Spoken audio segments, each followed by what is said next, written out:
Après l'installation du bureau d'âge de l'Assemblée provinciale de la Chopo, les réactions sont tombées de partout. Pour la nouvelle dynamique de la société civile, NDC, ces mandats de la 3e législature, elle est rassurante, mais fustige déjà l'absence de quelques élus à ses premiers jours du travail. Sur 27 députés provinciaux, seuls 17 ont répondu présent. Gentil, c'est fou, précise les faits. Bon, nous, la NDC, précisément la campagne Zéro Élu réélu, nous sommes très confiants envers tous nos élus. Alors, le bureau qui a été installé, nous sommes sûrs qu'il n'y a pas un principe qui a été violé. Ils ont pris les plus âgés et les plus cadets qui constituent le bureau. Nous pensons que jusque-là, c'est bien.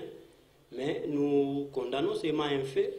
Sur 27 députés élus, seulement 17 qui étaient dans la salle. Vous comprendrez que 10 ont déjà commencé avec des absences. Et pourtant, ils ont supplié à la population de les voter pour qu'ils défendent. Je ne sais pas comment ils peuvent continuer à défendre en restant à la maison au lieu d'être dans la salle.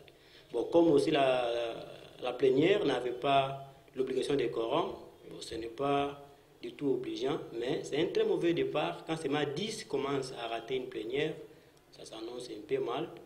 Je pense qu'on aura toujours le temps de voir ceux qui étaient absents pour les conscientiser, d'être toujours présents pendant les séances, afin qu'ils fassent passer leurs pensées dans chaque débat. Le vice-président de la nouvelle dynamique de la société civile explique la forte présence de la population boyomaise à cette première séance de travail par la confiance qu'a la population envers ses élus. C'est ainsi qu'il les appelle à voter avec conviction le sénateur, gouverneur et vice-gouverneur afin de sanctionner les mal du mandat passé. Oui, moi-même là, j'étais là à 10h05. Je n'avais pas eu accès parce que la salle était vraiment pleine. Mais moi, c'est la première fois de voir la première séance d'une institution comme l'Assemblée provinciale qui est ce nombre de gens. On a vu ce nombre-là seulement quand il y a des motions contre les gouverneurs. Mais la première séance, c'est la première de l'histoire. Ça prouve, comme vous l'avez dit, que la population attendait impatiemment ces élus pour commencer à voir ce qu'ils peuvent faire en fait de changer les conditions de vie. Donc tout le monde était impatient de voir les nouveaux élus qui ont remplacé ces médiocres qui nous ont mis 5 ans par terre.